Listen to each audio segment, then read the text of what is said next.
എസ്ഒസിയിൽ member ആവുക എന്നതിൽ വേറെ ക്രൈറ്റീരിയ ഉണ്ട് ഇനി. അല്ല, അതിന് മെമ്പർ ആവുക എന്നുള്ളതിനേക്കാളും ഇമ്പോർട്ടന്റ് എന്താ വെച്ചാൽ അതിന്റെ ഭാഗമാവുക. ഭാഗമാവാൻ മെമ്പർ ആവേണ്ട ആവശ്യമില്ല, ആവേണ്ട ആവശ്യമില്ല. ഞാൻ ഇപ്പോഴും ഓർക്കുന്നുണ്ട്, ഞാൻ ആദ്യമായിട്ട് ഫർസാനെ ഫോണിൽ വിളിച്ചത് വേറൊരാൾ റെഫർ ചെയ്തിട്ടാണ്. അപ്പോൾ നിങ്ങളോട് അസോസിയേറ്റ് ചെയ്യാന്നുള്ള ഇതേ ഉണ്ടായിരുന്നുള്ളൂ, ഒരിക്കലും മെമ്പർ ആവാന്നുള്ളത് ഞാൻ തമാശക്ക് പറഞ്ഞാണ്.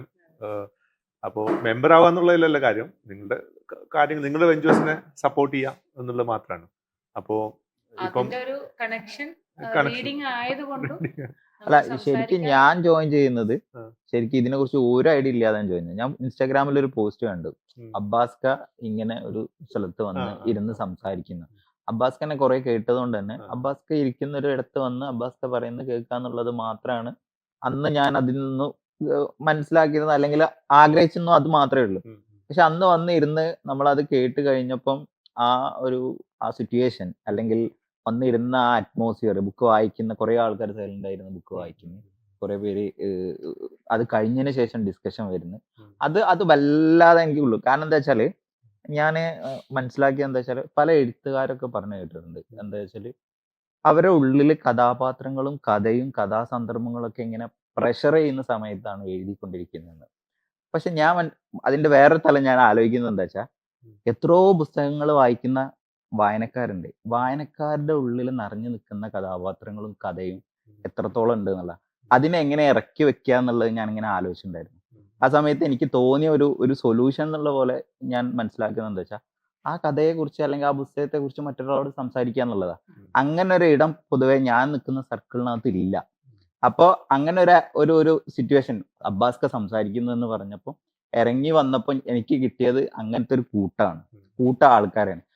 പക്ഷെ അന്ന് അവസാനത്തെ നമ്മൾ ഗ്രൂപ്പിൽ ആഡ് ചെയ്തപ്പോൾ ആ ഗ്രൂപ്പിനകത്ത് വന്ന കാര്യങ്ങളും അതൊക്കെ നമ്മള് പിന്നെ എനിക്ക് എക്സൈറ്റ് ചെയ്യുക ചെയ്യുന്നത് ആ ഗ്രൂപ്പിനകത്ത് ജോയിൻ ചെയ്തു. എനിക്കും അതേപോലെ തോന്നിയിട്ടുണ്ട്. അന്ന് അവിടെ വന്നപ്പോ ചില ആൾക്കാരൊക്കെ ഈ രാവിലെ 7 മണിക്കൊക്കെ അതെ അവിടെ ഏറ്റവും ആദ്യം വരുന്നത് ഞാൻ 6 മണിക്ക് എത്തും, ഡ്രൈവ് ചെയ്തിട്ടൊക്കെ വരിക എന്നൊക്കെ പറയുമ്പോ എനിക്കും അത്ഭുതം തോന്നി. പിന്നെ എനിക്ക് തോന്നുന്നു, പിന്നെ ഏതൊരു ദിവസം നിങ്ങൾ ഏതൊരു ഗസ്റ്റോ അങ്ങനത്തെ ആരോ അതിനു മുൻപ് ഒരു മാസത്തിൽ ഒരു ആഴ്ച മാത്രമായിരുന്നു റീഡ്സ്. ആ റീഡ്സിൽ ഗസ്റ്റ് വരുന്നില്ല, അതൊന്നും റെലവെന്റ് ആയിരുന്നു. പിന്നീട് ഇത് ആവശ്യം കൂടി ആൾക്കാരുടെ. മാസത്തിൽ ഒരു ദിവസം വന്ന് വായിച്ചതിന് ശേഷം അതുമായിട്ട് യാതൊരു ബന്ധമില്ലാതെ ആ ഒരു മാസം കഴിഞ്ഞു പോവാണല്ലോ. അപ്പൊ 1ാമത്തെയും 3ാമത്തെയും ഞായറാഴ്ച ആക്കി. പിന്നെ അതിലെ ആവശ്യങ്ങൾ കൂടി വരാൻ തുടങ്ങിയപ്പോൾ 3ാമത്തെ ആഴ്ച അതൊരു ഗസ്റ്റായി. അതിന്റെ ആവശ്യങ്ങൾ കൂടി, അതായത് നമ്മൾ നടത്തുക എന്നുള്ളതിലുപരി ഇത് നടത്തപ്പെടേണ്ട ആൾക്കാർക്ക് റിക്വയർമെന്റ്സ് വന്നു തുടങ്ങി. അതിന്നാണ് ഒരു മൊമെന്റം വന്നു കഴിഞ്ഞാൽ ഒരു ഗുണമാണ്. പിന്നെ അതിന്റെ ഒരു ഞാൻ എപ്പോഴും ചോദിക്കണം എന്ന് വിചാരിച്ചൊരു സാധനം, ഇതിന്റെ ഒരു തോട്ട് വന്നത് എങ്ങനെ ഇങ്ങനെ കൂടിയിരുന്ന് സംസാരിക്കുക എന്നുള്ളതിന്റെ തോട്ട്, അങ്ങനെ ആ ഒരു ഹുക്ക് ചെയ്യുന്നത് എവിടെയാണ്? മറ്റേ ബാംഗ്ലൂർ ഗബൺ പാർക്കിലും അങ്ങനത്തെ പല സ്ഥലത്തും ഒക്കെ, ഗബൺ പാർക്കിലും അങ്ങനെ ഒരു ഫോളോ ചെയ്തതാണോ? പോപ്പുലർ ആയിട്ടുള്ള സാധനം ഉണ്ട് അത്. പക്ഷെ എനിക്ക് തോന്നുന്നു ഞാൻ ആദ്യമായിട്ടാണ് ഇത് ആൾക്കാർ സംസാരിക്കുന്നുണ്ടോന്നൊന്നും എനിക്കറിയില്ല. പക്ഷെ അവിടെ വന്നിരുന്നിട്ട് ആൾക്കാർ പുസ്തകം വായിക്കുന്നുണ്ട്. പക്ഷെ വ്യത്യാസം എന്താന്ന് വെച്ചാൽ, ഞാൻ മനസ്സിലാക്കിയിടത്തോളം കവൻട്രീസില് ഒരേ ഗ്രൂപ്പ് ഓഫ് ആൾക്കാരല്ല ഒരിക്കലും വരുന്നത്. ഒരിക്കൽ വരുന്ന ഒരു സെറ്റേ അല്ലായിരിക്കും ചിലപ്പോൾ അടുത്ത സൺഡേ വരുന്നത്. അപ്പൊ കുറച്ച് സ്ട്രേഞ്ചേഴ്സ് വന്നു വായിക്കുന്നു പോകുന്നു എന്നുള്ളേ ഉള്ളൂ. അപ്പൊ അസോസിയേറ്റ്സിന് അതിൽ നിന്ന് കുറച്ച് വ്യത്യാസമായിട്ട് കണ്ടിന്യൂസ് ആയിട്ട് വരുന്നുണ്ട്.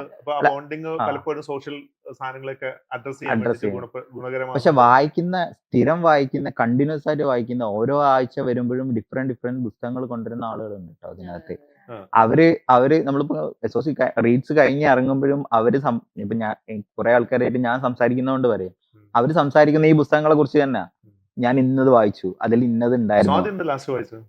ഇപ്പൊ വായിച്ചോണ്ടിരിക്കുന്ന NN പിള്ളയുടെ ഞാൻ എന്നുള്ള NN പിള്ളയുടെ ആത്മകഥയാണ്.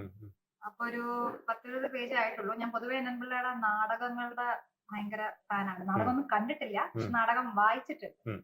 അപ്പൊ ഭയങ്കര ഔട്ട് ഓഫ് ദ ബോക്സിന്റെ ഒരു നാടകമുണ്ട്, NN പിള്ള ശവമായിട്ട് കിടക്കുക. ഇതിനെ ചുറ്റുമുള്ള ആൾക്കാർ എങ്ങനെ പെർസീവ് ചെയ്യുന്നു എന്നുള്ളതാണ് നാടകം. അത് എങ്ങനെയാ അങ്ങനെ ഒരാൾക്ക് ചിന്തിക്കാൻ പറ്റുക? അത് അത്തരം ചിന്തകൾ ചില ആൾക്കാർ മരണക്കുറി എഴുതിയിട്ട് അവര് മരിച്ച ആരൊക്കെ കരയുമെന്ന്. അതൊരു സിനിമക്കകത്ത് മറ്റേ ചാർലിക്കകത്ത് അവൻ ചെയ്യുന്ന ഒരു പരിപാടിയാണല്ലോ, ഞാൻ മരിച്ചു കഴിഞ്ഞാൽ ആരൊക്കെ വരും. NN പിള്ള എഴുതുന്നത് മേ ബി 60s 90s ആയിരിക്കും ഈ നാടകം എഴുതിയിട്ടുള്ളത്. അപ്പൊ എല്ലാം ഇങ്ങനത്തെ ഔട്ട് ഓഫ് ബോക്സ് ചിന്തകളാണ്. ഇതിങ്ങനെ പറയുമ്പോ ഇത്തരം നോൺ ഫിക്ഷൻ സാധനങ്ങളാണോ കൂടുതൽ വായിക്കുന്നത്? അല്ല, ഒരു മിക്സ് ആണ്. മോസ്റ്റ്ലി ഫിക്ഷൻ ആയിരിക്കും കൂടുതൽ. അതെന്താണ്? അല്ല, ഞാൻ ചോദിക്കുന്നതേ, ഞാൻ ഈ അടുത്ത കാലം വരെ വിചാരിച്ചത് നോവലുകളൊക്കെ എഴുതുന്നതിനെ കുറിച്ചായിരിക്കും ആൾക്കാർക്ക് ഭയങ്കര ഇൻഡ്യൂസിയാസം ഉണ്ടാവുന്നതാണ്.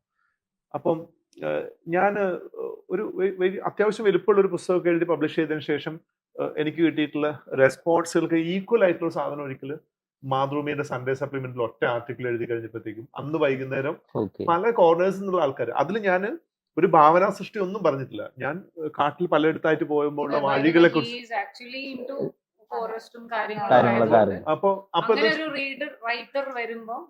അല്ല, അതുമല്ല ഞാൻ പറഞ്ഞ അത്രയും കാര്യങ്ങളുടെ ഒരു മിക്സപ്പ് ഓഫ് സ്റ്റോറീസ് ആണ് പുസ്തകത്തിലുണ്ട്. കാടിറക്കത്തിൽ അങ്ങനത്തെ ഉണ്ടായിരുന്നത്. പക്ഷെ അതിനേക്കാളൊക്കെ കൂടുതൽ ആളുകൾക്ക് ശ്രദ്ധിക്കാൻ അല്ലെങ്കിൽ ശ്രവിക്കാൻ ഇഷ്ടമുള്ളത് ഈ ഓർമ്മക്കുറിപ്പുകൾ അതേപോലുള്ള കാര്യങ്ങളൊക്കെയാണ് തോന്നിയിട്ട്. അതിൽ ഒരു കാര്യം ഇവിടെ ഉണ്ട്. നമ്മളെ വല്ലാതെ ഗ്ലോറിഫൈ ചെയ്യുന്ന സാധനങ്ങളാണെങ്കിൽ ആൾക്കാർ പറയും ഇത് കൊള്ളില്ലെന്ന് പറയും. അതിന് പറയും ഇപ്പം ആത്മകഥ വായിച്ചെന്നൊക്കെ പറയുമ്പോൾ ശരിക്കും ഓർമ്മകള് നമ്മൾക്ക് എത്തിപ്പെടാൻ പറ്റാത്ത സ്ഥലങ്ങളിൽ വേറൊരാൾ അയാൾ എക്സ്പീരിയൻസ് വായിക്കാന്ന് പറഞ്ഞാൽ ഒരുവിധ ആൾക്കാർക്കൊക്കെ സന്തോഷമാണ്. എനിക്കൊന്ന് അല്ല അതല്ല, അസൂയുള്ള പോലെ തന്നെ ചില കാര്യങ്ങൾ ഇപ്പം ചില ഭയങ്കര കണ്ണീർ ഓർമ്മകളൊക്കെ വായിച്ചിട്ട് എനിക്ക് തോന്നിയിട്ടുണ്ട് ഇതൊന്നും എനിക്ക് അനുഭവിക്കേണ്ടി വന്നില്ല എന്നുള്ളൊരു ആശ്വാസവും കൂടെ ഈ വായിക്കുന്ന ആളുകൾക്കുണ്ടെന്ന് തോന്നുന്നു.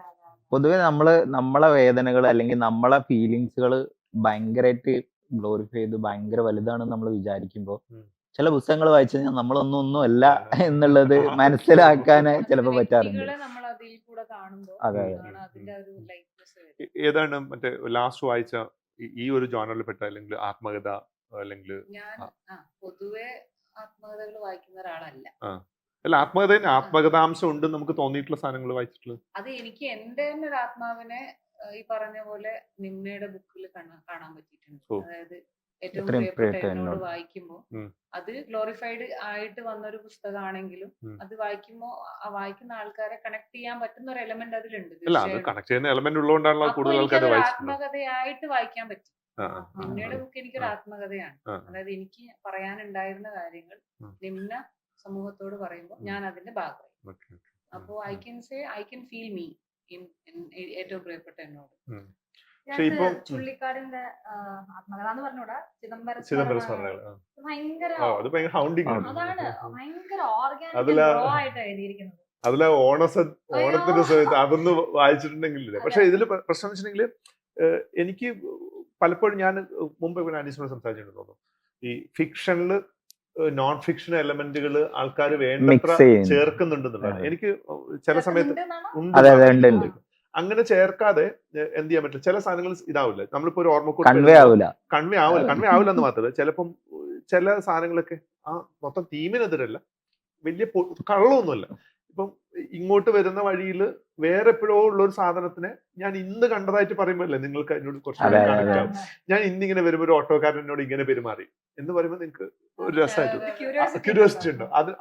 അപ്പൊ അങ്ങനെയുള്ള ചില സാധനങ്ങളൊക്കെ വെച്ച് ഫീൽ ചെയ്യും. പിന്നെ ചില ആൾക്കാർ ഡെലിബറേറ്റ്ലി ഭയങ്കര കുക്ഡപ്പ് ആയിട്ടുള്ള സ്റ്റോറികളൊക്കെ അതും കൊണ്ടുവരാം. ഇങ്ങനത്തെ സാധനങ്ങൾ ഏറ്റവും ഫണ്ണി ആയിട്ട് എഴുതിയിട്ടുള്ളത് ബഷീറിന്റെ എല്ലാ നോവലുകളും ആത്മപരമായിട്ടുള്ള ഒരു ഹുക്ക് അതിനകത്തുണ്ട്. ചിലപ്പോ ചില പുസ്തകങ്ങളിൽ ബഷീർ തന്നെയാണ് അതിൽ കഥാപാത്രം. ഇനിയിപ്പോ വേറൊരു കഥാപാത്രം ആണെങ്കിലും ബഷീറിന്റെ ഒരു നാച്ചുറലാണ് അത് എഴുതി വെച്ചിട്ടിരിക്കുന്നത്.